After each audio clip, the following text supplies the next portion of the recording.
Assalamualaikum warahmatullahi wabarakatuh. Salam sejahtera untuk kita semua. Selamat datang pada video pembelajaran Universitas Bina Sarana Informatika. Kali ini saya akan melanjutkan pembahasan tentang mata kuliah bank dan lembaga keuangan dengan pokok bahasan jasa perbankan. Melanjutkan materi pertemuan ke-9, dalam pertemuan ke-10 ini kita masih membahas tentang jasa perbankan. Jasa perbankan yang berikutnya adalah deposito berjangka. Deposito berjangka ini merupakan simpanan dalam rupiah milik pihak ketiga yang penarikannya dilakukan setelah jangka waktu tertentu menurut perjanjian antara bank dengan si penyimpan atau disebut dengan deposan.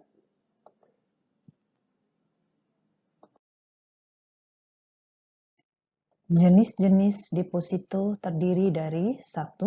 Deposit on call. 2. Deposito automatic rollover atau disingkat dengan ARO. 3. Sertifikat deposito. Deposit on call merupakan deposito yang berbentuk setoran yang akan digunakan oleh penyedia setoran untuk deposan yang memiliki dana besar dan untuk waktu yang terbilang singkat dengan periode antara 7 sampai dengan 30 hari. Deposit on call biasanya akan diterbitkan dengan nama pemilik sehingga tidak dapat diperjualbelikan.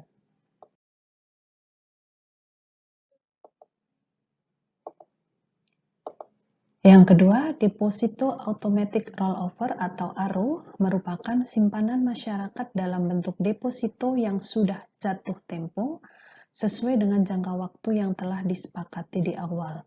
Tetapi pihak deposan belum mengambilnya karena itu secara otomatis akan dilakukan perpanjangan waktu tanpa menunggu persetujuan dari deposan. Jasa perbankan yang berikutnya adalah sertifikat deposito. Sertifikat deposito sama juga seperti deposito berjangka. Deposito ini memiliki penerapan jangka waktu yang berlaku, di mana perbedaannya hanya terdapat adanya sertifikat keterangan dari deposito itu sendiri dan dapat diperjualbelikan atau dipindah tangankan kepada orang lain. Perbedaan lainnya yaitu dari segi pencairan bunganya, karena sertifikat deposito dapat dilakukan di muka untuk pencairan bunganya. Jasa perbankan yang berikutnya adalah travel check. Travel check atau cek perjalanan adalah warkat berharga atas nama yang diterbitkan oleh suatu bank dengan masa berlaku tidak terbatas, dapat diuangkan di mana saja dan kapan saja. Traveler check dalam valuta asing dapat digunakan di seluruh dunia dalam lalu lintas pembayaran. Adapun traveler check dalam valuta rupiah pada dasarnya hanya dapat diuangkan oleh orang yang namanya tertulis di dalam traveler check yang bersangkutan. Jasa perbankan yang berikutnya adalah Pusat Informasi Pasar Uang atau disingkat dengan PIPU. PIPU adalah suatu sistem otomasi yang meliputi tidak terbatas pada pasar uang rupiah dan valuta asing, serta informasi lainnya yang terkait dengan pasar keuangan bagi anggota, pelanggan, dan Bank Indonesia.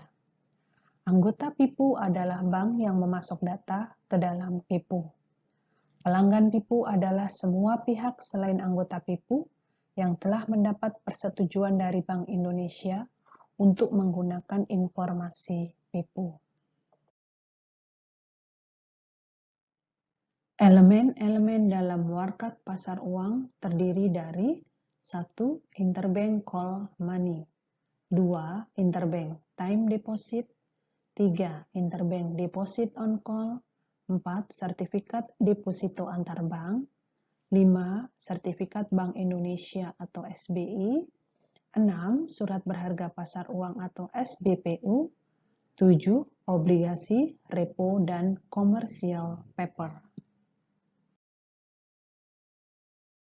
Jasa perbankan yang berikutnya adalah clearing. Clearing merupakan sarana atau cara perhitungan surat berharga atau surat dagang dari suatu bank peserta yang diselenggarakan oleh Bank Indonesia atau pihak lain yang ditunjuk. Clearing didefinisikan juga sebagai pertukaran warkat atau data keuangan elektronik antar bank, baik atas nama bank maupun nasabah yang hasil perhitungannya diselesaikan pada waktu tertentu.